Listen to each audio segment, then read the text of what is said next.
Plusieurs années plus tard, c'est un sujet qui retient toujours l'attention. Elle l'a vécu elle-même à l'interne. C'est de son propre vécu dont elle témoigne dans ce livre « Autopsie de l'enquête bidon », donc de l'UPAC. Et c'est Mme Annie Trudel qui est avec nous, autrice. Bonjour, merci. Bonjour, ça me fait plaisir. C'est un grand plaisir de vous recevoir. C'est assez fascinant, votre livre, dont d'ailleurs est juste ici à mes côtés. Pourquoi c'est important pour vous d'écrire un livre sur ce que vous avez vécu, puis sur cette saga, je pense que c'est pas peu dire, parce que ça a marqué le Québec ces dernières années. Oui. En fait, ça n'a pas été planifié. C'est sûr que c'est un dossier qui traîne depuis 2017, que j'ai suivi très attentivement pour toutes sortes de raisons. D'un, je le rappelle que moi, j'ai travaillé à l'UPAC. Donc, je savais c'était quoi de l'interne. Ensuite de ça, j'ai été visée par cette enquête-là. Mon conjoint aussi, un ami aussi, parce qu'il faut le dire, Richard Despatie, c'était mon collègue à l'UPAC, mais c'est devenu un ami. Donc, j'ai toujours suivi ce dossier-là. Puis, pour moi, c'était très important que ça aboutisse à des accusations criminelles contre les vrais auteurs. Là, donc, le but, une des démarches, c'était que ça fasse œuvre utile pour le bien des dossiers. C'est devenu ça. Tu sais, moi, j'ai juste suivi ce dossier-là pour m'assurer que je sois utile, que je contribue, que je partage tout ce que je savais au Bureau des enquêtes indépendantes. Puis, j'en suis arrivée, comme je le mentionne, en fait, au fur et à mesure que les documents devenaient publics puis qu'on prenait connaissance, je pensais que j'avais tout vu dans ma vie, là, mais on était de plus en plus outrés. Ouais. Puis un jour, j'ai réalisé, en mai cette année 2022, OK, il faut que j'écrive ça, ça se peut pas.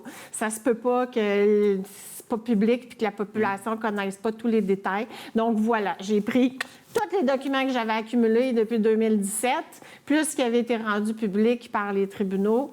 J'ai essayé de simplifier ça, résumer, faire une belle chronologie puis raconter ce qui s'est passé. Et comment on en arrive à choisir, à sélectionner, parce que c'est touffu ce que vous aviez comme dossier, comme information, puis il faut à un moment donné établir ça dans un minimum de quelques centaines de pages, quelque chose qui s'est déroulé sur plusieurs années, qui a touché des gens de votre entourage, vous l'avez dit, des gens que vous adorez, que vous aimez. Donc, pour vous, ça doit être émotif de retomber là-dedans puis de devoir sélectionner cette information-là. Bien, oui, tout à fait. Ça a été...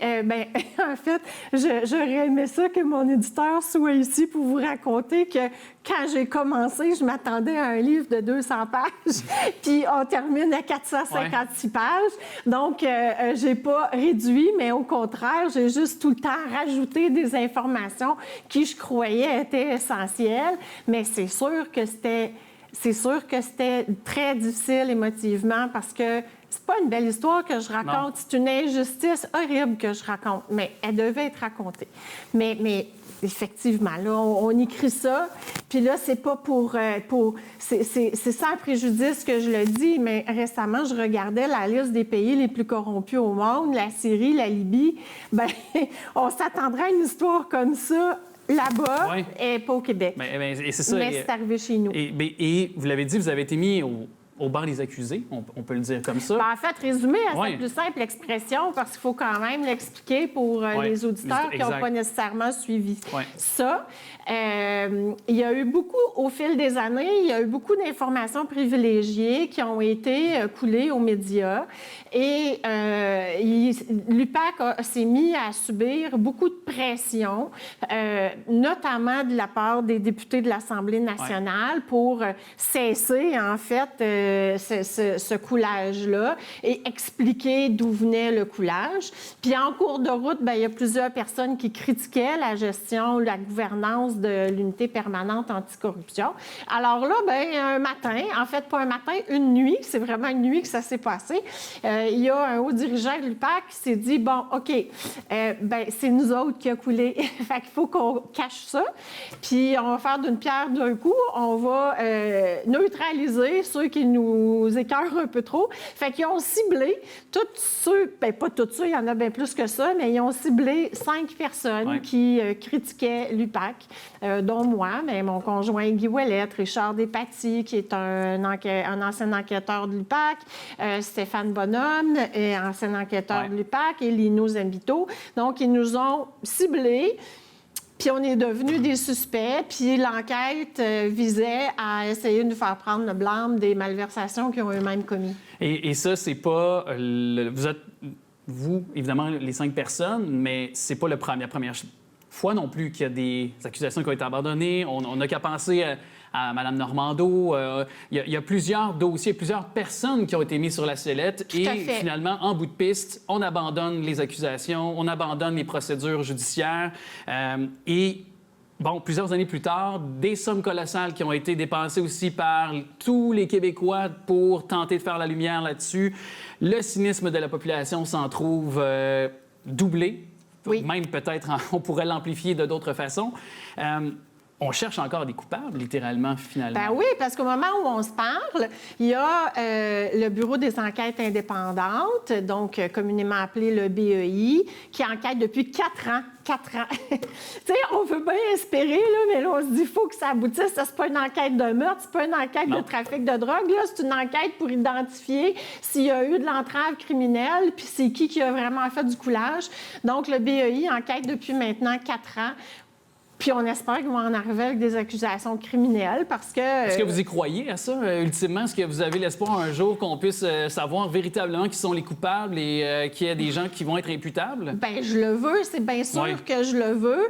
À partir du moment où, parce qu'il faut le dire, tout ce que j'ai mis dans le livre, c'est pas des choses que j'ai inventées, c'est des documents qui ont été rendus publics par la Cour. C'est donc légal aussi. Oui, tout à fait. Donc, à partir du moment où toutes ces informations-là, que ce sont des hauts dirigeants qui ont orchestré tout ça, puis qui ont fait des fuites, puis qui ont fait de l'entrave, puis qu'il y a un juge qui a accepté de rendre public ça, moi, je pense que ça met une certaine pression sur le Bureau des enquêtes indépendantes, puis qui n'ont pas le choix d'arriver avec des accusations criminelles. En tout cas, c'est mon opinion. Ah oui, et croyez-vous qu'on pourrait voir vraiment de ce que vous savez, je veux dire, je sais qu'il y en a dans le livre et les gens pourront le constater à la lecture de votre livre, mais il y a des noms importants, des gens importants que les gens connaissent, les gens les ont en tête. Est-ce qu'on pourrait voir, est-ce que c'est logique de penser qu'un jour on pourrait voir ces gens-là? On dirait qu'on a l'impression qu'ils sont protégés par des gens, par des tierces personnes et qu'on n'aura jamais accès à eux, compte tenu que les langues ne veulent pas se délier et que ce sera sur une tablette, ce sera relégué sur une tablette comme tant d'autres enquêtes ou tant d'autres rapports qui ont été par différents gouvernements répertoriés. Oui, bien, vous avez tout à fait raison de poser la question.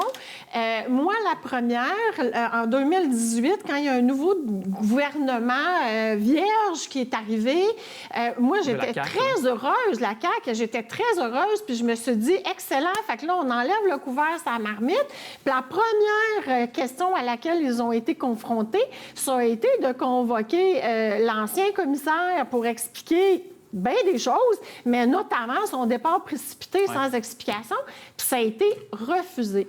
Puis, vous allez m'excuser l'anglicisme, mais j'ai été flabbergastée, je le suis encore. C'est un bon mot. Je ne la comprends pas, cette décision-là. Donc, 4 ans ont passé, il n'y a aucune explication. Oui, ça donne vraiment l'impression qu'il y a des gens qui protègent ceux qui ont fait des malversations. Mais j'aime dire que nul n'est au-dessus de la loi. Donc, on espère, en tout cas. On va l'espérer. Parce qu'ils disent que ça a l'air un chum, c'est un chum. Oui, semblerait-il. Madame Annie Trudel, merci d'être passée en studio. Vous êtes l'autrice, et on le voit à l'écran, d'Autopsie de l'enquête bidon. Bon, évidemment, de l'UPAC, c'est à se procurer. C'est fascinant, ce livre-là. Oui, oui, c'est malheureusement fascinant. Oui, malheureusement fascinant. Oui, effectivement. Mais merci d'être venu nous en parler. Ça me fait vraiment plaisir. Merci de l'invitation.